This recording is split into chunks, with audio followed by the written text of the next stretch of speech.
I could see that she'd taken a bolt to the head and she was dying in front of my eyes, which as a father you don't want to see. I remember I could see that the ceiling had fallen in and there was a lot of smoke and ash on the floor. I saw the people run, and the way they were running and the way they were screaming, it was this mass panic.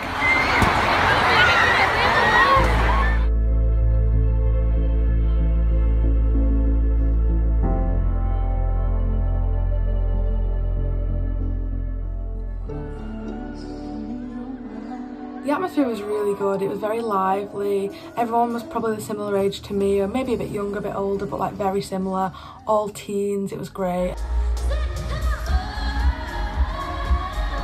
We'd made the decision that we were going to leave the concert early, so we were going to leave during the encore.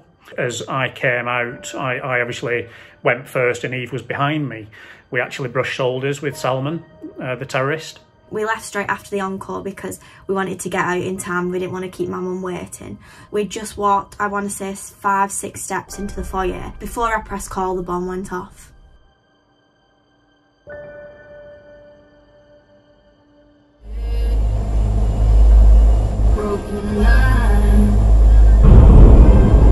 No. Police emergency, hello? Yeah, there's been an explosion at Manchester Arena. Explosion at Manchester Arena? Yes. The MEN? In the foyer, where the entrance is. Right, the MEN? McDonald's used to be. What, right, okay, where you've gone in? Right. Is anybody injured? Yes, loads.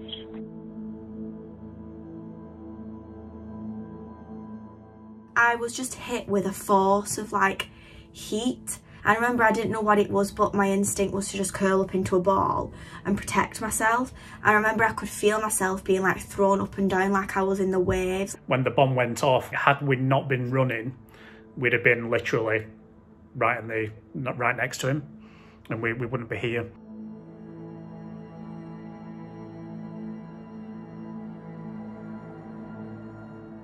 I tried to stand up and look around to see for my friend Amelia, but it was quite like I couldn't really see very well. Like my vision was very blurry. I remember looking down. That was the first thing I looked at, was like my legs, and I saw like holes and a bit of blood.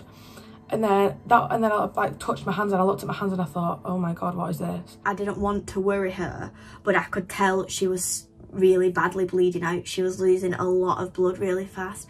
And she just kept saying to me like, Millie, I'm going to die. Millie, this is the time I'm going to die. And I remember seeing an arm and the bottom of a leg, and kind of looking down at me and checking both my arms just to make sure that it wasn't me. And thankfully I still had, obviously, everything kind of was still attached, and that's kind of when I knew, you know, something serious had happened. I saw the people run, and the way they were running and the way they were screaming, it was this mass panic.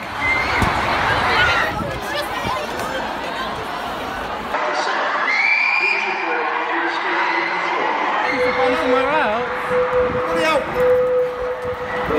Corey, get round this way. Come on.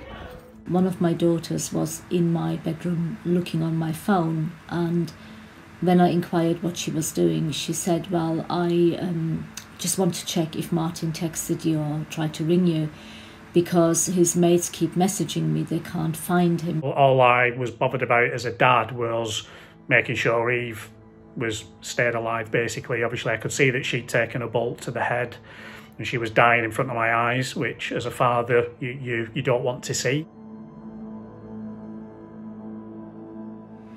Probably about 45 minutes after the attack happened, I just had the strangest of feelings. I just literally felt as if somebody got some invisible scissors and cut something off. I just felt suddenly he wasn't here anymore. I needed to call Lucy's mum or my mum because I thought, what if there's other bombs at other exits? So I remember I kept saying to Lucy, like, what's your password for your phone? I can't unlock it, because my fingerprint ID wouldn't unlock it because I had a fingerprint ID on Lucy's phone.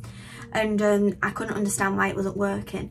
And when I looked down, that's when I saw that like 3 of my fingers was really badly injured and hanging off. Like, I didn't think it was real. I remember I could see inside the bones of my fingers, and I just like touched it and I couldn't feel anything. I'm just walking through the bodies and like a lot of rubble and stuff, and I came across Sharon, who was laying there. She was literally in a pool of blood, so I took off my belt and I wrapped it around just above the wound, and I held it in there in place.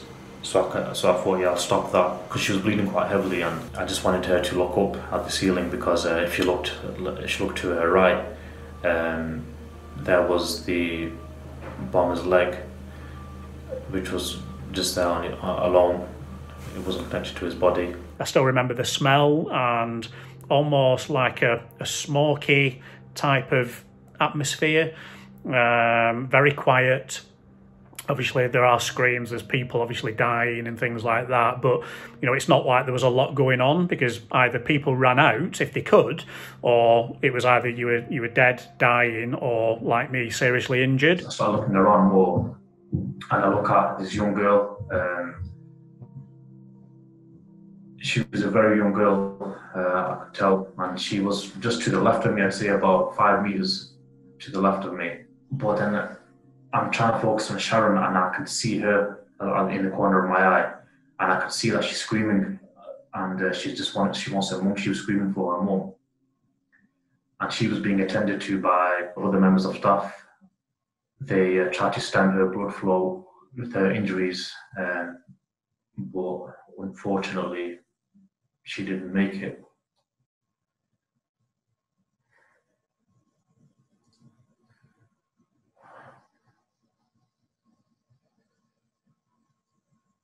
I think that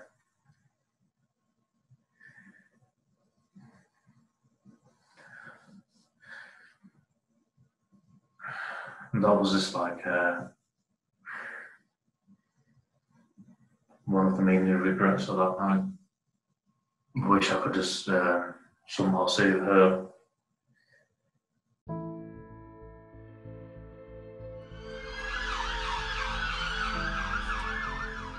The paramedics wanted to take me first, but I said, look, I ain't going anywhere. You take my daughter, I'm not going to make it. So stop wasting your time with me. That's my last kind of sight. That's when I go, right, done my job. And yeah, where the curtains come down. And then I don't see anything then for a good 2 weeks.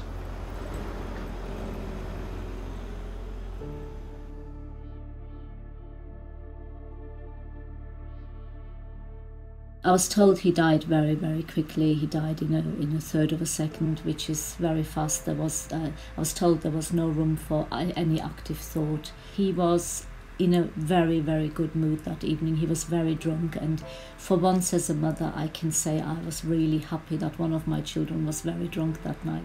I went straight to A&E and they assessed me, and I went down straight away to theatre for a 14-hour surgery. Shrapnel injuries are caused by pieces of flying metal. These injuries were nothing like I had ever seen before in all my years working in an operating theatre.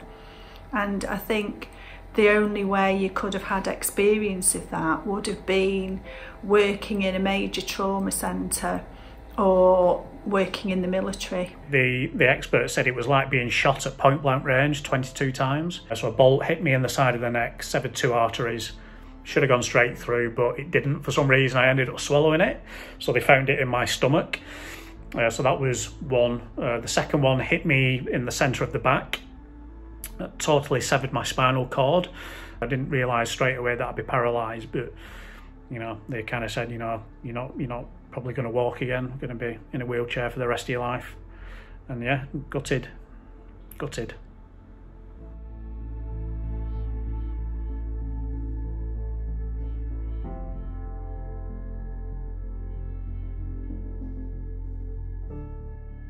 You know, we're not going to be defeated. We're not going to be bowed by these extremists. They want to divide us. Greater Manchester is a place that believes in standing together, and we will.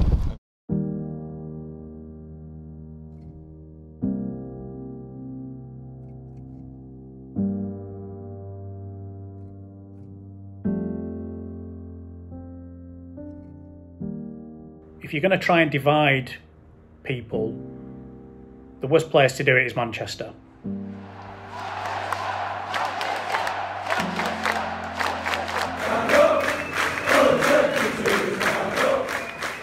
And I think we saw that, you know, the outpouring of love, support, the way that not just Manchester, The whole of the UK came together, and I felt that in my bed.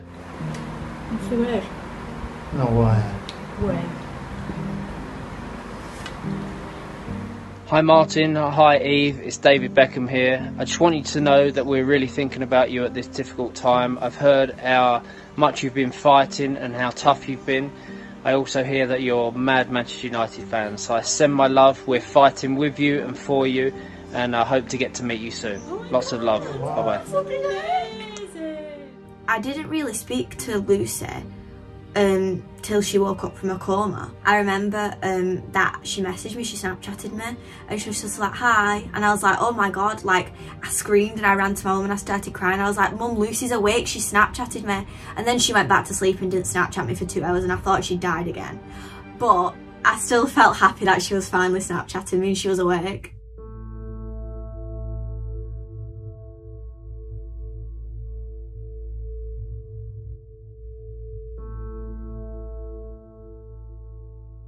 People thought, you know, it's happened now, like it's 2 years onwards, you should be alright by now. My parents and my family members, they said the same. They said, the thing is, they just didn't understand how bad it was, and I just felt like I didn't belong there anymore. I just didn't belong on earth anymore. I think part of me died on that night, part of me, or if not all of me, died on that night, but my physical self is still here. And I'm somehow trying to pick up all the pieces and put them back together. The first 2 years after the bomb, I was very numb, and I was like a very angry person who wasn't angry at the situation. I was angry at myself because I suffered a lot with survivor's guilt. So I was just angry at myself for not having worse injuries than Lucy, not having worse injuries than the people who had died. Why haven't I died?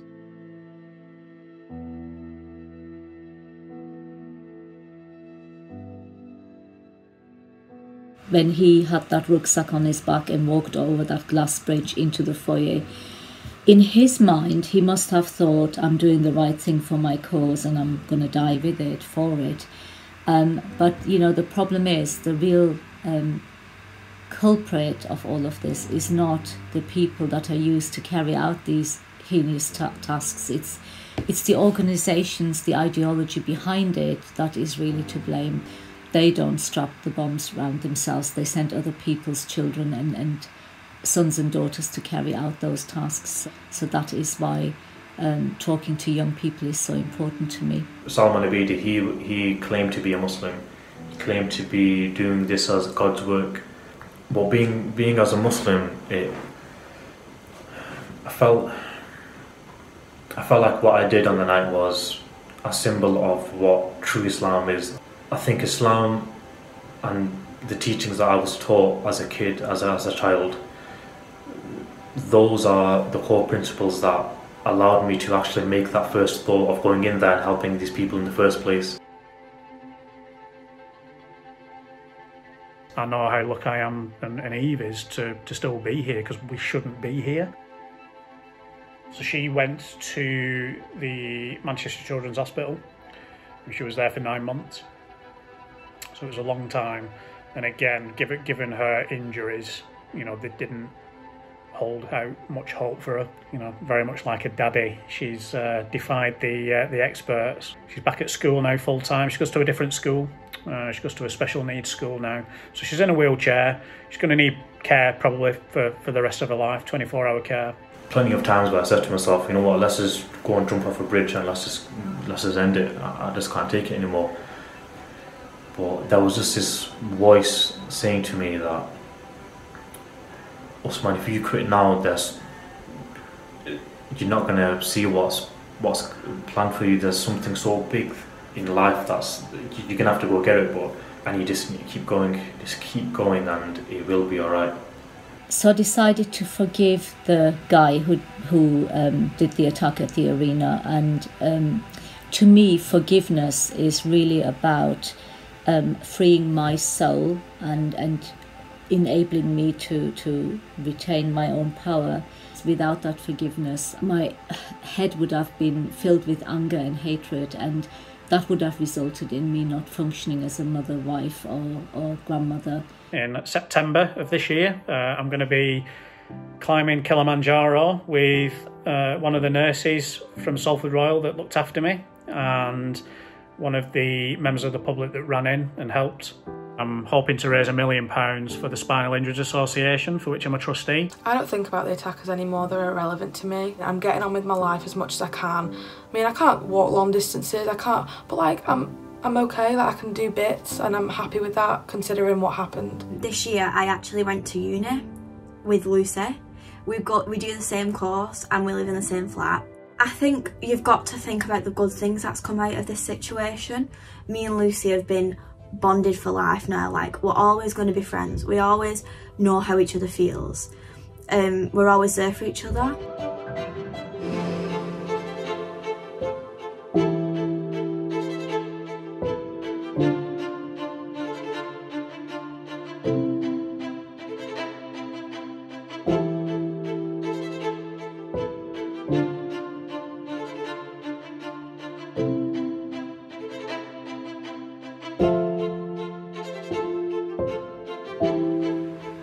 I can't bring him back, I couldn't save him from what happened, but I can now do this for him so that his death hasn't been for nothing. That's the first chance we had to see what was going on in the North Tower. Probably the worst 30 seconds of my life. Furniture and paper and people being pulled through those holes in the building and out against their will.